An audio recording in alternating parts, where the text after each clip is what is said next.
Bismillahirrahmanirrahim. Assalamualaikum warahmatullahi wabarakatuh. Syukur alhamdulillah kita masih bertemu lagi di channel ini.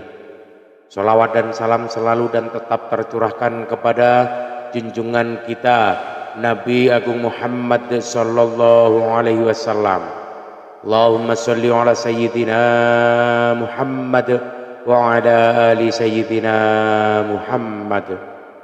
Harapan dan doa saya, semoga saudaraku semuanya selalu diberikan kesehatan, dilancarkan rizkinya, diampuni segala dosa-dosanya, dan dipanjangkan umurnya. Amin ya rabbal alamin. Sahabat beriman yang dirahmati Allah, ketika kita mengeluh, sungguh semua terasa begitu berat, bahkan untuk melemparkan senyum sekalipun. Mari bermuhasabah sejenak dengan bertanya kepada diri tentang mengeluh. Kapan terakhir kita mengeluh? Apa yang kita keluhkan dan bagaimana tindakan kita setelah itu? Mungkin pertanyaan-pertanyaan di atas terdengar sangat klis. Namun bisa jadi kalau kita mau membuka ruang untuk merenungkan lebih dalam, kita dapat mengambil hikmah tentang aktivitas mengeluh tersebut. Pernahkah Anda beranggapan bahwa mengeluh itu adalah semacam mekanisme psikologis untuk menurunkan ketegangan atas tekanan-tekanan dinamika kehidupan?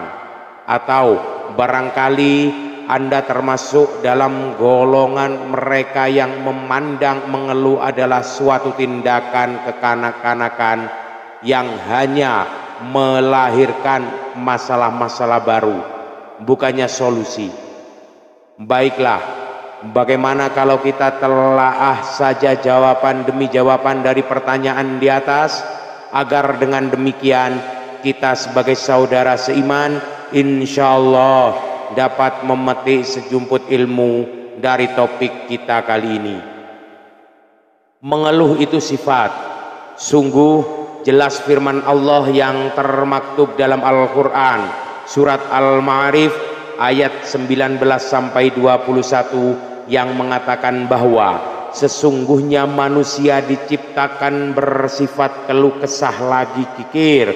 Apabila ia ditimpa kesusahan, ia berkeluh kesah, dan apabila ia mendapat kebaikan harta, ia amat kikir.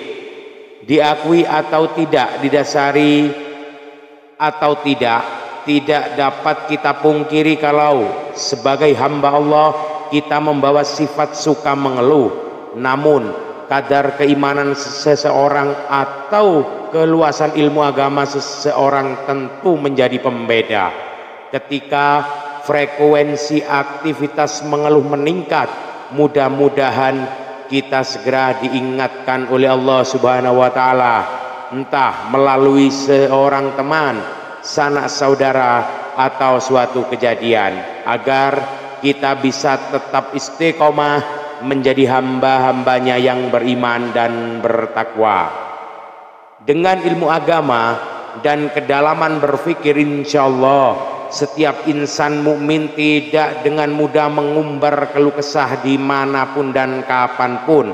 Seperti fenomena sekarang ini, keberadaan media sosial menjadi suatu alat yang dipakai untuk menyalurkan keluh kesah secara emosional, yang tentu saja lebih besar mudaratnya daripada manfaatnya. Maka disinilah kita sebagai kaum beriman harus tetap berhati-hati agar tidak mengundang murka Allah. Masalah hidup adalah topik utama. Dunia dan kehidupan manusia memang tidak pernah membuat para hamba Allah tenang. Roda terus berputar, dan ketika kita ada pada putaran bawah, disitulah pusaran keluh kesah sering kali terdengar. Sebagai kaum beriman kita perlu mengingat firman-Nya, dan tidaklah kehidupan dunia ini melainkan senda gurau dan main-main, dan sesungguhnya akhirat itulah yang sebenar-benarnya kehidupan. kalau mereka mengetahui. Quran surah Ankabut ayat 64. Tapi kenapa kita sering lupa atau melupakan kenyataan bahwa bagi umat Islam persoalan akhirat adalah jauh lebih utama daripada persoalan dunia. Kalau memang dunia hanya melahirkan begitu banyak permasalahan dan keluhan, kenapa dunia masih begitu dicintai hingga akhirat dinomor duakan? Pernahkah kita berpikir ini adalah salah satu dari wujud maha pengasih dan maha penyayang dari Allah Subhanahu wa ta'ala kepada ciptaannya?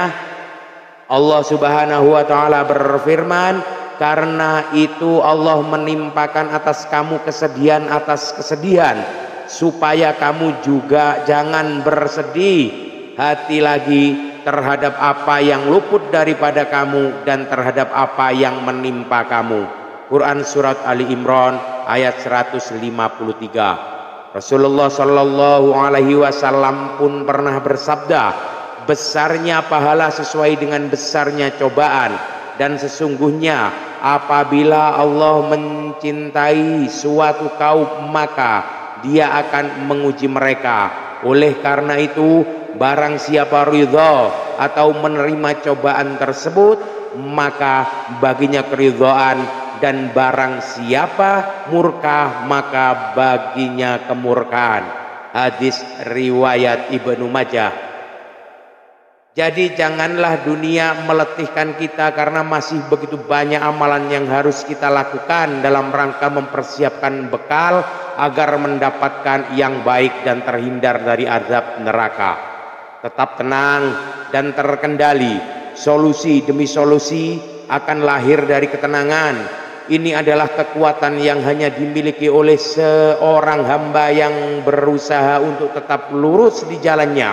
Allah berfirman, janganlah kamu bersikap lemah dan janganlah pula kamu bersedih hati, padahal kamulah orang-orang yang paling tinggi derajatnya jika kamu orang-orang yang beriman. Quran surah Ali Imran ayat 139. Coba kita renungkan, apa jadinya kalau keluhan-keluhan itu terus berkembang menjadi suatu yang negatif, apalagi diprovokasi oleh bisikan-bisikan setan. Banyak kejadian di sekitar kita seperti tindakan kriminal atau bunuh diri yang berawal dari keluhan-keluhan atas permasalahan seperti ekonomi, hubungan antar manusia atau politik. Na'udzubillahi min dzalik. Dengan kata lain, daripada mengeluh lebih baik kita berdoa agar kita diberikan jalan atau solusi terbaik oleh Allah. Suatu hal lagi, mengeluh secara berlebihan membuat kita lupa bersyukur. Adakah pemberian manusia yang melebihi nikmat dan karunia yang Allah berikan kepada kita? Kalau kepada sesama makhluk kita bisa begitu tunduk karena merasa telah diberi sesuatu yang berharga, kenapa pada Sang Maha Pemberi kita lebih banyak mengeluh dan memohon terus bukannya bersyukur kemudian tunduk dan diam? Para hamba Allah yang berusaha untuk tidak mengucapkan keluhan adalah mereka yang berusaha mengendalikan sifat keluh kesah tersebut. Ingatlah firman-Nya, barang siapa menyerahkan dirinya kepada Allah, niscaya Allah akan mencukupinya atau memeliharanya. Quran surat At-Talaq ayat 3. Mudah-mudahan Allah Subhanahu wa ta'ala melimpahkan kesabaran untuk kita dalam menapaki hari-hari sulit dan mengokohkan langkah kita dalam iman dan takwa agar tidak mudah mengeluh. Amin ya rabbal alamin. Wallahu a'lam bissawab. Demikian yang dapat saya bagikan, semoga bermanfaat untuk kita semua. Mohon maaf atas segala kekurangan. Usikum wa nafsi bitaqwallah. Assalamualaikum warahmatullahi wabarakatuh.